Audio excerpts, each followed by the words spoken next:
Saya akan membahas tentang overthinking. Ini juga sebenarnya istilah anak-anak hari ini. Populer sekali di generasi milenial.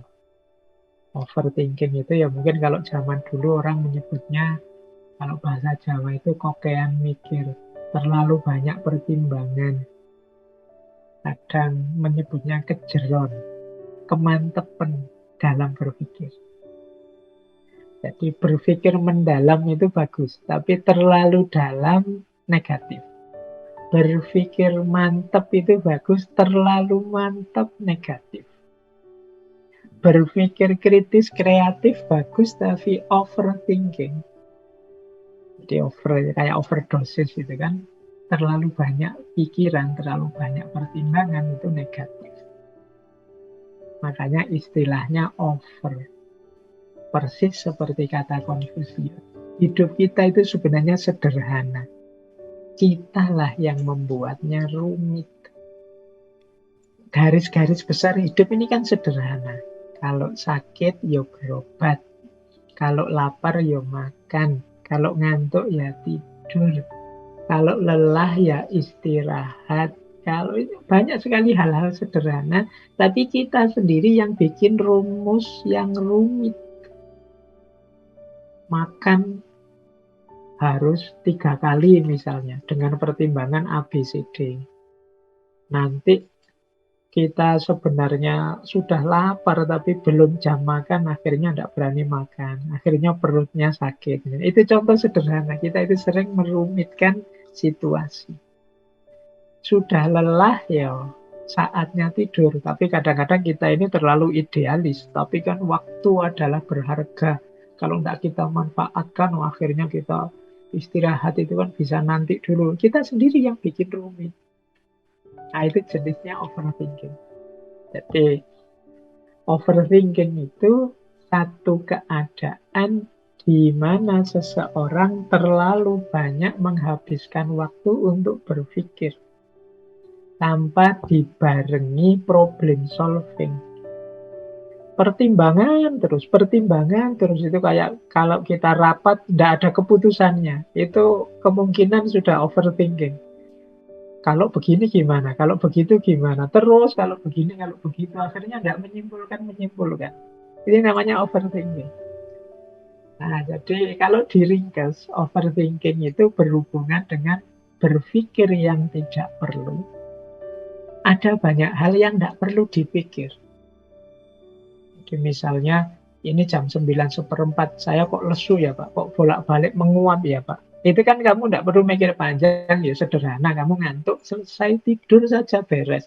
Tapi kadang-kadang dalam hal-hal seperti ini, kita itu sering malah mikir itu mengapa ya kok saya ngantuk jam 9, sementara ada orang ngantuk jam 12.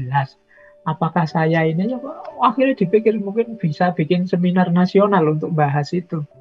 Kadang-kadang ya coba teman-teman cermati ya tema-tema kajian, seminar di seputar kita itu mungkin banyak hal yang ngapain itu dibahas. Jadi nggak usah terlalu dalam, semua orang juga sudah tahu kok. Nah itu berpikir yang tidak perlu, jenisnya overthinking, atau berpikir yang tidak tepat.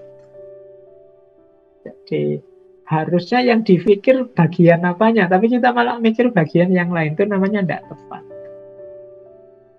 Jadi misalnya membahas tentang pengadilan, ada orang dituduh, kemarin saya lihat itu kan, malah yang dibahas tentang jilbabnya.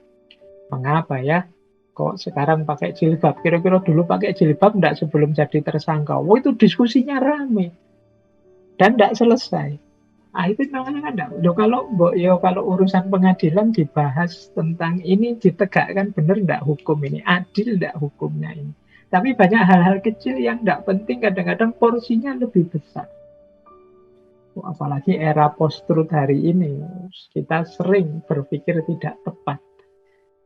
Nah, terus berpikir terlalu banyak. Jadi berpikir terlalu banyak itu ya sebenarnya ini urusan sederhana saja, simpel saja.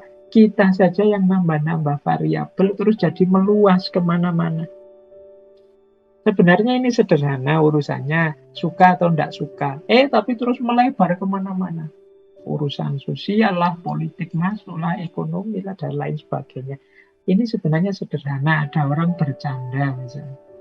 Tapi terus macam-macam, bahas psikologi juga, bahas. Nah, ini namanya berpikir terlalu banyak. Itu juga jenis overthinking. Jadi, mikir yang tidak perlu, mikir yang tidak tepat, mikir yang berlebihan. Nah, biasanya, ini ada teorinya, overthinking itu sering kita lakukan tentang masa depan kita. Nah, masa depan ini itu yang paling besar, paling sering. Apalagi teman-teman yang mahasiswa, itu mesti lebih sering berpikir tentang masa depan ini. Melakukan spekulasi-spekulasi, prediksi-prediksi, khayalan-khayalan tentang masa depan. Kalau saya jadi begini nanti gimana ya? Kalau saya jadi begitu gimana ya? Aku sukses nggak ya besok? Kira-kira yang mau nikah sama aku siapa ya? Anakku besok berapa ya? Aku bisa nggak ya punya mobil sekian? Aku punya... Nah, ini sampai kita sumpek sendiri, gelisah sendiri. Ini overthinking namanya. Jadi kita terlalu berlebihan merancang masa depan, mereka masa depan, dan lain sebagainya. Atau yang kedua, kita overthinking, mikir dalam karena kata orang. Kata orang itu nuruti komentarnya orang, nuruti pandangannya orang. Terus kita mikir, wah enaknya gimana ya, baiknya gimana ya, bagusnya gimana. Nah ini overthinking. Ya misalnya ngaji filsafat ini, kemarin waktu masih suara saya saja, masih rekaman saja, orang-orang banyak, Pak, Mbok yo kelihatan wajahnya, kelihatan yang ngomong gitu loh Pak.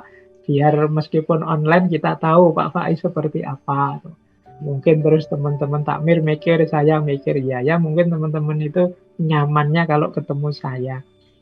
Begitu sekarang Zoom, tampil wajah saya, nanti rame lagi komentar orang.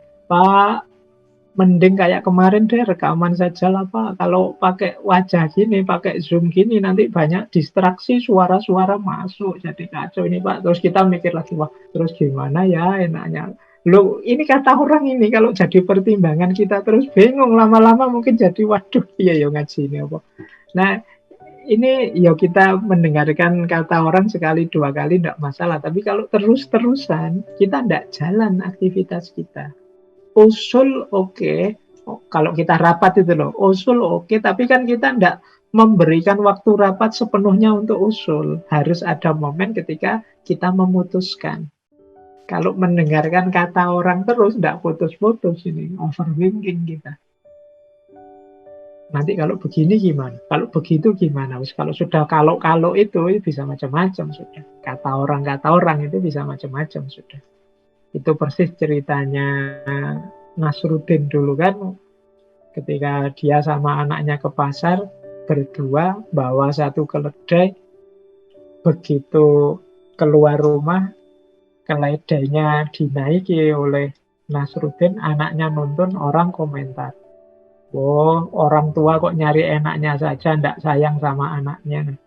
Nasruddin pun turun, gantian anaknya yang naik keledainya, dia yang nonton keledainya.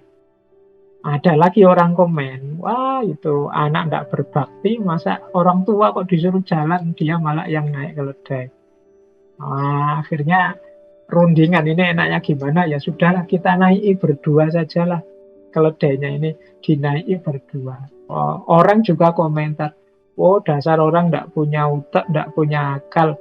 Wong keledai sekecil itu dinaiki berdua, ndak punya rasa belas kasihan sama sekali.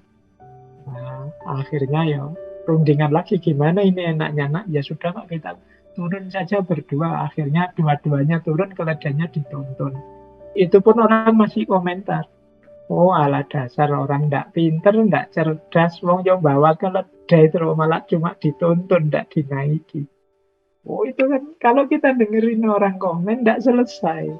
Harus ada momen ketika kita putuskan, oke, ya memang keputusan kita mungkin ndak perfect, tapi Kalau tidak segera kita putuskan, kita akan jatuh pada overthinking. Nah, itu kata orang. Ada juga kita sering overthinking tentang detail. Ini biasanya yang perfeksionis. Melakukan apa saja harus benar, tepat, lurus, sesuai sampai hal paling kecil. Nah, ini tentang detail namanya. Nah, ini juga sering membuat kita habis waktu hanya untuk mikir. Misalnya mau kuliah saja dirancang sampai detail, nanti ini aku kalau kuliah berangkat jam sekian, berarti mandinya jam sekian. Bajuku yang siap baju apa ya? Enaknya baju apa? Oh, besok kalau ketemu yang saya taksir itu sukanya baju ini, tapi baju ini sedang dicuci, harusnya baju apa? Sampai detail. Nanti pakai minyak wangi apa? Nanti sampai detail dirancang. Terus waktu kita habis. Nah, ini biasanya orang-orang yang perfeksionis. Ini waktunya habis untuk mikir, mencari yang presisi tepat untuk segala hal. Tidak hanya untuk yang utama-utama, yang hal-hal kecil yang tidak penting pun dia inginnya persis pas. Nah, ini sering membuat kita overthinking. Nah, ciri-cirinya ini. Kalau teman-teman ingin neliti diri kita sendiri, ya saya tuh masuk overthinking enggak, Pak?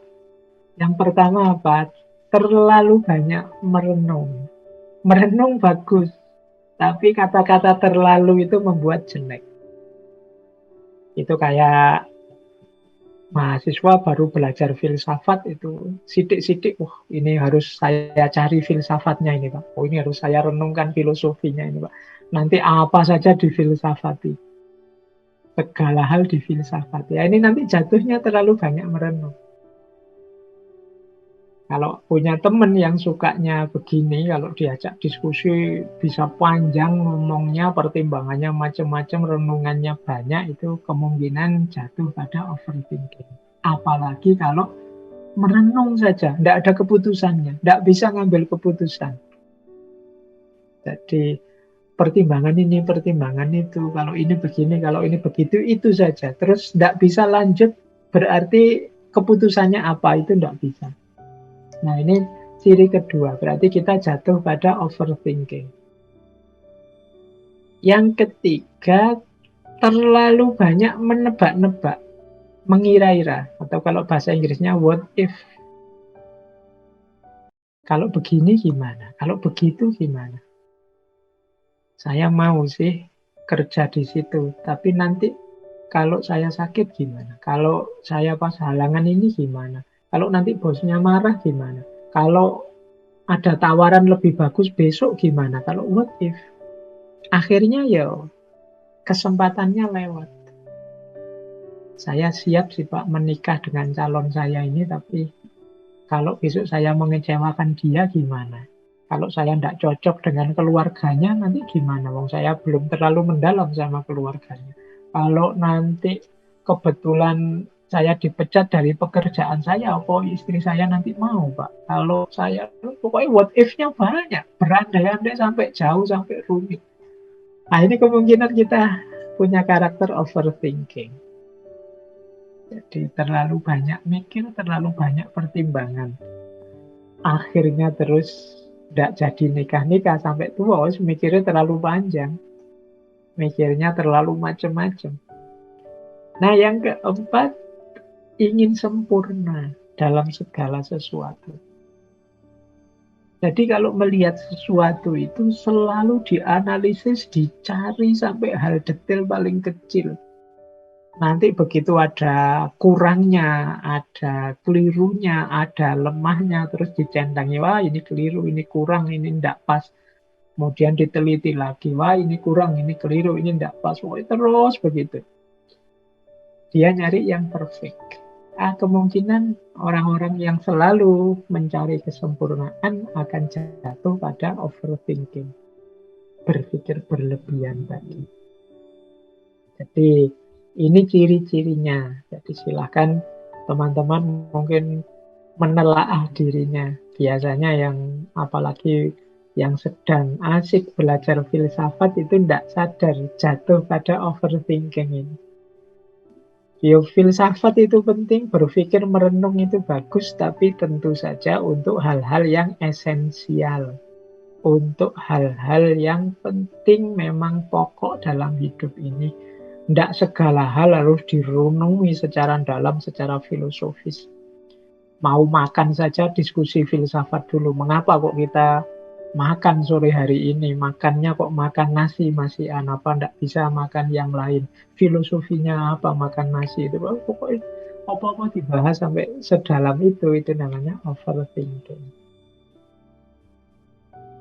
Nah, manifestasinya sekarang. Manifestasi ciri-ciri gejala-gejalanya. Kalau kita ini sudah overthinking. Yang pertama adalah kita ini tidak bisa mengendalikan pikiran kita sendiri untuk berhenti. Jadi, kita tidak bisa ngontrol pikiran kita. Kita jadinya, ya memang manusia itu punya rasa ingin tahu, tapi terus kita tidak bisa ngontrol sama sekali rasa ingin tahu kita. Ini kemungkinan nanti kita jatuh pada overthinking. Apa saja maunya direnungi, dipikir dalam. Jadi, filsafat berpikir mendalam bagus, tapi overthinking itu berpikir terlalu mendalam. Jadinya negatif. Bukti selanjutnya kalau kita sudah overthinking itu kita melewatkan banyak hal dan kadang-kadang menyesal. Ngapain tadi waktuku terbuang untuk melakukan itu sementara teman-teman sudah selesai tugasnya. Nah, ini terlewatkan banyak hal. Ini kalau ada mahasiswa nyusun skripsi, kemudian dia tipe overthinking, apa saja ingin perfect, detail, sempurna, mendalam, itu mesti tidak jadi skripsinya. Lama. Karena dia mesti terus segala sesuatunya ingin dibahas secara rinci, rasional, dan mendalam. Kadang-kadang terus dia nyesel. Temennya sudah lulus semua, padahal kamu pinter kok tidak selesai-selesai. Wah, saya merasa masih kurang ini, Pak, kurang itu, Pak. Belum masuk ini, saya ingin jadi begini, begitu, tapi belum, Pak. Nah, tapi temennya yang tidak terlalu pinter nekat saja. Pokoknya ono tulisannya bisa dibaca, dibantai ya tidak apa-apa sama pengujinya, yang penting lulus. Nah, dia lulus, tapi kamu yang agak perfeksionis, overthinking malah lama. Terlewatkan banyak hal. Mau ngelamar pacar saja kalau mikirnya pertimbangannya macam-macam, tidak selesai-selesai, ya nanti dilamar orang. Baru nangis, baru menyesal. Nah, itu ruginya. Jadi buang-buang waktu untuk overthinking. Biasanya kita baru sadar kalau yang lain sudah menghasilkan sesuatu, sudah sukses, kita belum. Kita masih muter-muter saja, bulet di situ. Misalnya organisasi itu ya rapat demi rapat, terus tidak pernah diputus-putuskan. Keputusannya rapat hari ini adalah kita harus rapat lagi minggu depan, menyelesaikan diskusi yang tidak selesai hari ini. Nanti diskusi lagi, keputusannya gitu terus. Tidak selesai-selesai. Itu namanya overthinking. Kemudian kadang-kadang overthinking itu nambah masalah baru. Jadi yang semula tidak ada masalah, karena dipikir, ditemukan, diangkat, ya dia jadi masalah baru ketemu. Wah, ada masalah nih. Ketika dipikir lagi, loh ada masalah lagi. Terus begitu ya, yang namanya hidup di dunia ini kan tidak ada yang sempurna. Selalu akan ada masalah. Orang yang overthinking itu selalu surplus masalah. Nambah masalah lagi, nambah masalah lagi.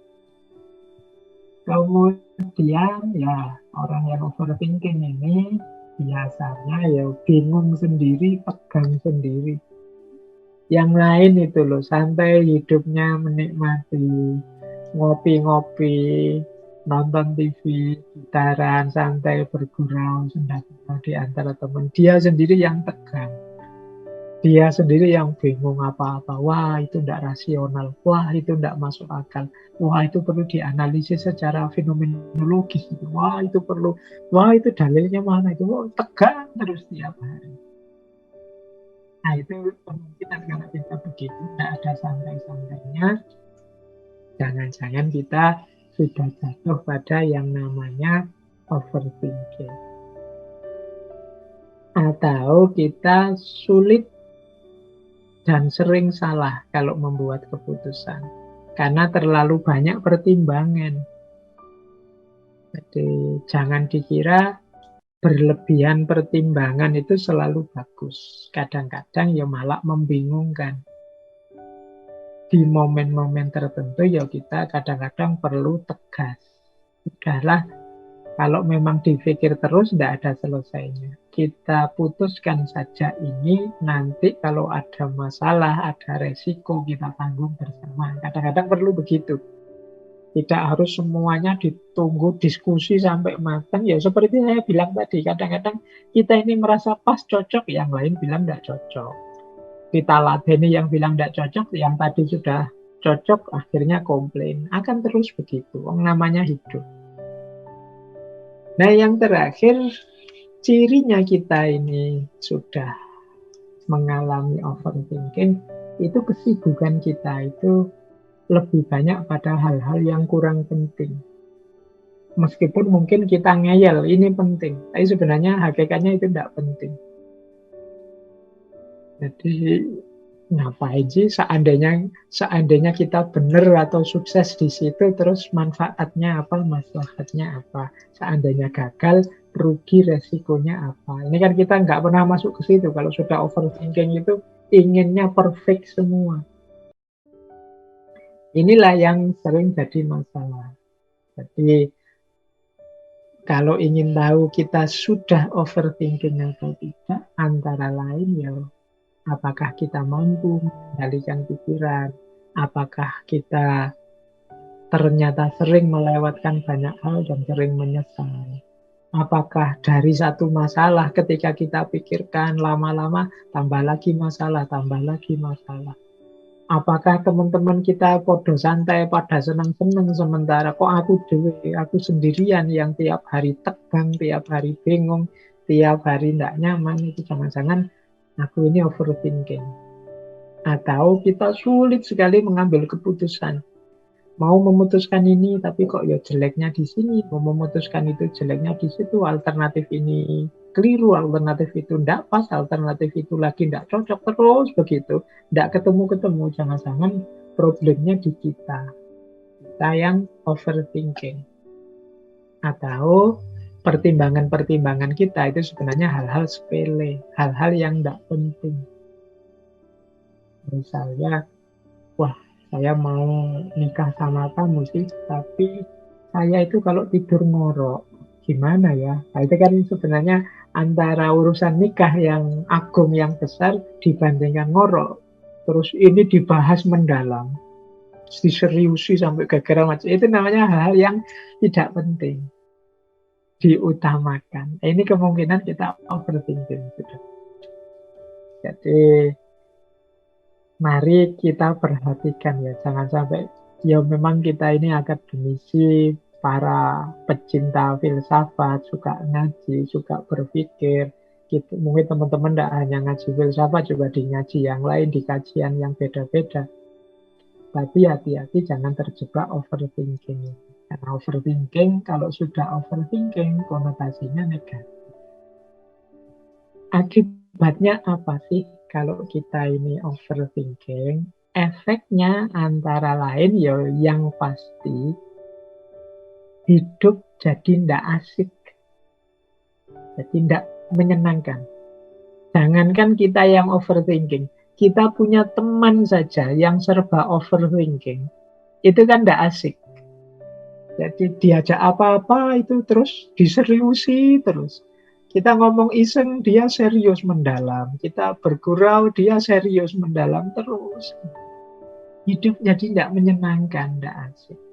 Ya kadang-kadang memang kayak kita bersendagurau dengan teman itu ya guyonannya itu ya kadang tidak masuk akal, kadang absurd, kadang tidak nyambung, ya tidak masalah. Yang penting ketawa bareng, seneng. Tapi begitu ketemu orang-orang yang overthinking ini, itu nanti dianalisis.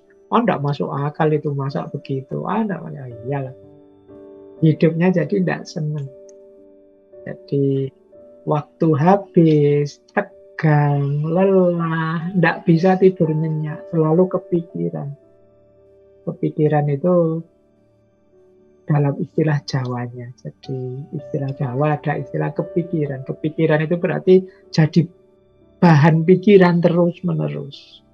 Dan itu pasti tidak menyenangkan. Nah, yang kedua, banyak aktivitas jadi tidak maksimal. Mengapa tidak maksimal? Kita susah untuk fokus dan konsentrasi. Pikiran kita kemana-mana terus. Mikir A, kita kaitkan dengan B, kita kaitkan dengan C, kita terus begitu. Jadi akhirnya kegiatan-kegiatan kita jadi tidak maksimal, tidak to the point. Bahkan kita mungkin sulit berinteraksi dengan orang lain karena gaya kita tadi. Kenapa? Karena kita sulit fokus, sulit konsentrasi. Kalau diajak ngomong misalnya, kita ngomong apa, teman kita nanggapinya apa. Karena mungkin dia overthinking, mengerti hubungannya yang diomongkan dengan ini, dengan itu, dan lain sebagainya. Nah, yang ketiga, efek atau akibatnya overthinking adalah emosi yang naik turun terus, tidak stabil. Orang overthinking itu mudah marah. Mikir itu kan tegang. Kalau disinggung sedikit, dia bisa marah. Mudah gelisah. Termasuk insecure tadi yang kita bahas di babak pertama ngaji kita. Kemudian kadang-kadang mencari pelampiasan dari ketegangan, kegelisahannya. Ya di situ saya tulis misalnya lewat makanan. Makan itu ya karena mikir itu butuh energi, butuh fokus, kadang-kadang postingannya sambil nyemil. Kita makan, kita mikir sambil nyemil, mikir sambil minum, mikir sambil jadi bisa habis kopi bergelas-gelas, habis itu nanti kesehatannya drop. Kemudian kadang lewat postingan, tidak ada angin, tidak ada hujan, nanti postingannya marah-marah, postingannya apa. Atau pada orang lain untuk pelampiasan, orang lain diserang, atau sebaliknya menjauh dari orang lain. Nah, ini efek-efek dari overthinking. Emosi kita jadi tidak stabil. Tentu saja orang lain jadi insecure, jadi tidak nyaman dekat dengan kita. Karena emosi kita yang naik turun. Yang keempat, kalau ini manifestasi fisiknya, jangan lupa pikiran itu, apalagi otak itu kuncinya segalanya. Jadi ketegangan-ketegangan batin kita, pikiran otak kita itu ya bisa berefek pada kesehatan fisik. Ada gejala-gejala psikosomatis misalnya, pusing, nyeri, jantung berdebar-debar, sesak nafas, tensinya naik atau tensinya turun, dan lain sebagainya. Ini gangguan fisik. Sebagian besar penyakit-penyakit dalam itu berhubungan dengan pikiran kita. Maka orang yang overthinking itu berarti orang yang pikirannya tegang terus. Tidak heran kalau orang semacam ini mudah terkena penyakit. Imunnya turun karena fokusnya pada hal-hal macam-macam yang tidak penting tadi. Maka teman-teman, yuk hati-hati untuk tidak terlena, terlalu mantap, terlalu mendalam dalam berpikir. Ini fatwanya jadi unik ya, padahal ini ngaji filsafat itu biasanya mikir mendalam, tapi ini justru kalau dalam kasus overthinking ini mikirnya jangan terlalu dalam. Jadi berpikir yang biasa saja, tidak keterlaluan. Keterlaluan itu kan berarti ya sudah berlebihan. Nah, baik, sekarang kita lihat filsafat-filsafatnya. Ini ada banyak. Ini juga tokoh-tokoh yang mungkin next time kita bahas ya satu-satu. Yang belum dibahas. Kalau Buddha kelihatannya sudah pernah. Kata Buddha, tidak ada sesuatu pun yang bisa menyakitimu sebesar pikiranmu sendiri ketika dia tidak dikontrol, tidak dijaga. Jadi pikiran itu kalau kita biarkan liar, dia akan membahayakan kita sendiri. Jadi pikiran itu kalau tidak kita kendalikan, dia bisa jadi senjata makan tuan. Ya, nanti ini mungkin dulu pernah saya jelaskan ketika membahas batas nalar. Jadi bagaimana pikiran-pikiran itu harus selalu kita kendalikan. Karena dia bisa ganti menyakiti kita.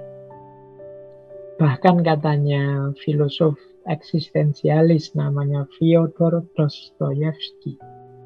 Kata beliau, to think too much is a disease. Orang yang terlalu banyak mikir, hakikatnya dia sebenarnya seperti orang yang terkena penyakit. Jadi ini berarti mikir berlebihan itu ya penyakit, harus disembuhkan. Kita harus bisa ngontrol pikiran, jangan sampai kita yang dikontrol oleh pikiran. Ini coba nanti direnungi oleh teman-teman. Bagaimana kita bisa ngontrol pikiran kita, bukan kita yang dikontrol oleh pikiran kita. Kalau dalam dunia tasawuf, ya kalau bisa pikiran kita itu dikontrol oleh kejernihan batin kita. Sehingga dia akan jadi panglima perang, dia akan jadi pasukan yang kuat dalam perjalanan kita menuju Tuhan, menuju Allah. Nah, dikuatkan oleh Pascal, filosof eksistensialis lagi. Berpikir terlalu sedikit atau terlalu banyak tentang sesuatu sama-sama membuat kita kaku dan fanatik. Nanti dilanjutkan oleh Napoleon. Kata Napoleon, take time to deliberate. Ya, silahkan gunakan waktumu untuk bebas berpikir, tetapi ketika waktu untuk bertindak tiba, stop thinking and go. Berhentilah berpikir dan jalanlah. Jadi, ya berpikirlah, tapi ambil waktu, beri batas waktu. Jangan terus-terusan mikir tanpa batas waktu. Kalau sudah saatnya bertindak, ayo bertindak. Jangan mikir terus. Stop thinking and go. Kata Napoleon Hill, sama-sama Napoleonnya. Kalau Napoleon Bonaparte, panglima perang Perancis. Kalau Napoleon Hill, ini penulis, motivator dari Amerika. Don't wait, the time will never be just right. Jangan menunggu. Menunggu itu dalam arti terlalu banyak pikiran, terlalu banyak pertimbangan. The time will never be just right. Waktu, situasi itu tidak bisa berubah benar begitu saja. Kita harus ada tindakannya, tidak hanya mikir. Dan menurut Martin Luther King Jr., kalau Martin Luther King ini beliau aktivis juru bicara gerakan hak-hak sipil. Nanti kapan-kapan kita bahas, mungkin berhubungan dengan teologi pembebasan. Kata Martin Luther King Jr., you don't have to see the whole staircase. Just take the first step. Jadi engkau tidak harus melihat keseluruhan anak tangga. Cukup engkau ambil langkah pertama. Jadi hidup ini kalau kita ibaratkan naik tangga, ya tidak harus kita tahu ujungnya tangga itu nanti sampai mana. Yang penting kita mengambil langkah pertama menaiki tangga. Kalau terlalu lama mikir tentang tangga, tidak jalan-jalan. Nah, ini yang dimaksud overthinking tadi. Terlalu banyak pertimbangan, terlalu banyak pemikiran, terlalu banyak pendalaman-pendalaman, akhirnya tidak ngapa-ngapain. Kalau kita tidak ngapa-ngapain, tidak ada situasi yang berubah jadi lebih baik. Padahal tujuannya berpikir itu kan mencari solusi, menemukan jalan untuk agar hidup kita jadi lebih baik. Nah, inilah beberapa filosofi dari para filosof tentang overthinking. Nah, ini beberapa tips agar kita tidak terjebak overthinking. Yang pertama, jangan dijadikan kebiasaan. Jangan dibiasakan overthinking. Jadi, kalau kita sadar, wah ini aku terlalu banyak mikir ini, wah ini aku terlalu banyak pertimbangan ini, akhirnya tidak jalan-jalan. Ya sudah, kita off dulu. Jadi, dan kita usahakan tidak sering-sering begitu. Karena kalau jadi kebiasaan, nanti ada apa-apa sedikit kita overthinking, ada apa-apa sedikit kita overthinking. Yang kedua, sikapi segalanya secara biasa saja, wajar-wajar saja. Jadi, ya kalau memang urusan besar, diselesaikan, diuraikan dalam bagian-bagian kecil, kita selesaikan satu demi satu, setahap demi setahap. Ya kayak naik tangga tadi loh. Wah ini urusannya sampai masa depan ini. Ya kita selesaikan dulu yang di depan mata. Kita selesaikan dulu yang mahasiswa kuliahnya. Nanti baru kalau kuliahnya selesai mikir kerjaan. Kalau kerjaan sudah dapat mikir istri. Setelah itu mikir membahagiakan orang tua. Setelah itu mikir betul. Kalau dicampur semua jadi satu dengan judul hidup dan masa depanku, kita akan overthinking pasti. Nah, yuk diawali pelan-pelan saja, setahap-setahap saja. Ada kalanya penting bagi kita untuk mengambil sudut pandang yang baru. Kadang-kadang memang perspektif tertentu itu membuat masalah-masalah baru. Nah, sehingga pikiran kita tidak selesai-selesai, muter bulet di situ. Nah itu kadang-kadang kita perlu menarik diri. Sudahlah, saya pandang secara berbeda. Nyari cara pandang baru yang lebih segar terhadap masalah ini. Misalnya urusan kuliah. Teman-teman mungkin ada yang terancam DO. Sudah semester 13, besok 14, proposal saja belum, dan kita gelisah di situ mati-matian. Waduh ini hancur duniaku, masa depanku rusak. Nah itu karena mikirnya mungkin hanya dari sudut pandang kuliah yang ke DO. Tapi mungkin kalau kita keluar sebentar, melihatnya dari perspektif berbeda, bisa jadi kita tidak segalau itu. Mungkin, oh iya ya, wong yo banyak kok orang itu yang tidak lulus kuliah tapi sukses. Ada juga yang ke DO tapi terus berhasil di bidangnya. Ada juga yang, nah ini sudut pandang baru namanya. Ya, mungkin kita menemukan solusi dari situ, tidak dari perspektif awal tadi yang membuat kita panik. Diputus pacar misalnya, wah kita gelisah gimana biar dia tidak mutus aku, gimana biar dia tetap bersamaku, gimana biar kita stres mati-matian. Mungkin kita tidak nemu jalan sudah kalau bareng dia. Nah, tapi dari sudut pandang yang berbeda mungkin jadi lebih positif. Alhamdulillah aku bisa konsentrasi kuliah. Lebih baik aku sekarang bisa nambah ibadah dan lain sebagainya. Ini namanya sudut pandang yang baru. Yang keempat, latihan mendisiplinkan diri.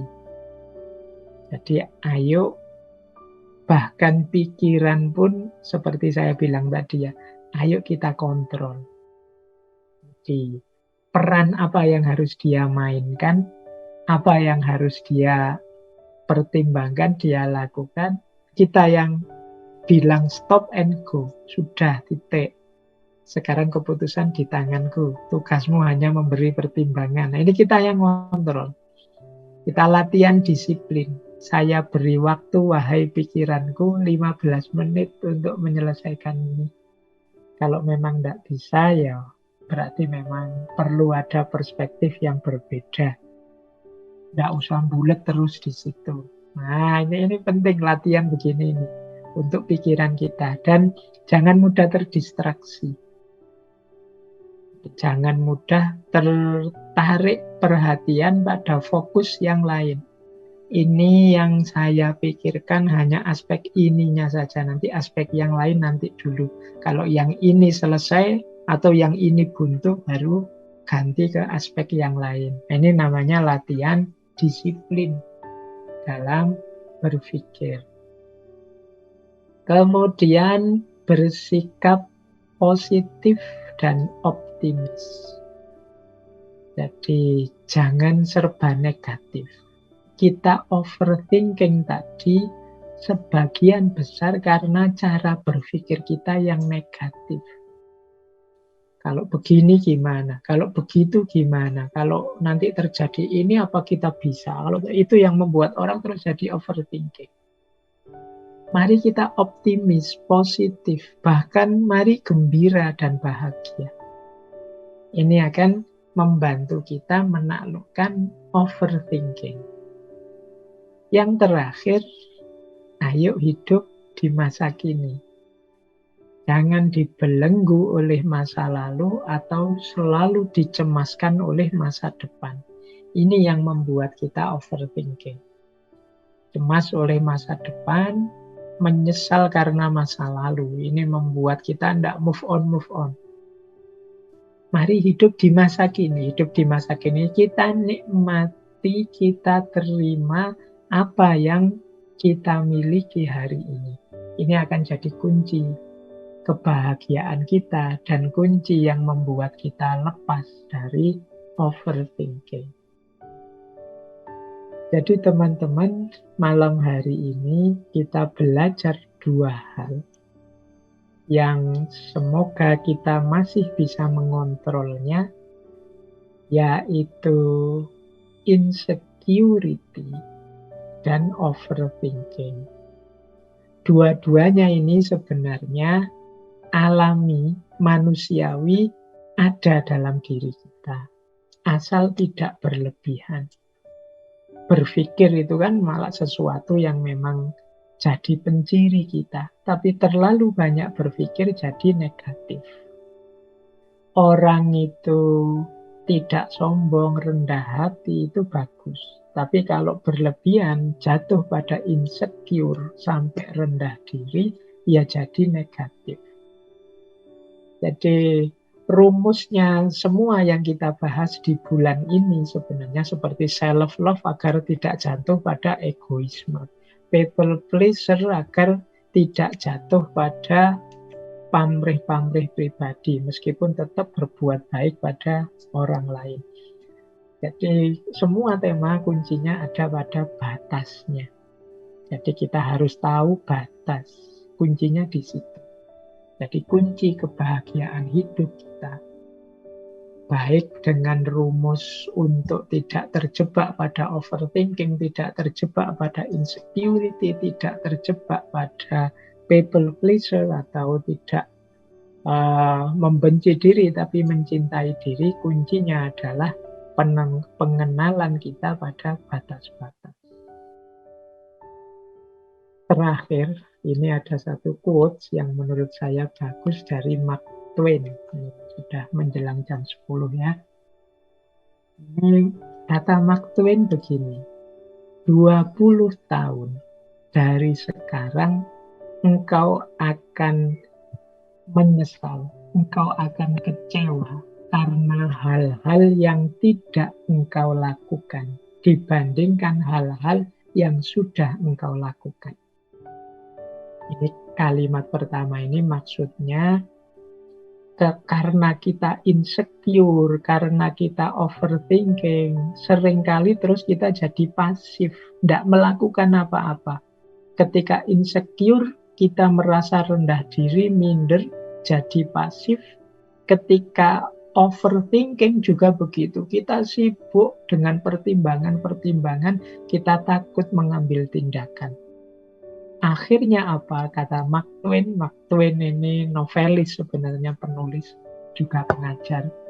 20 tahun lagi kita akan banyak kecewa karena kita terlalu insecure dan sering overthinking. Kita banyak kecewa karena tidak melakukan apa-apa dibandingkan yang kita lakukan. Yo ada sih hal-hal yang kita lakukan terus kecewa. Tapi yang lebih banyak adalah kita tidak melakukan sesuatu dan kita kecewa karena tidak melakukan apa-apa.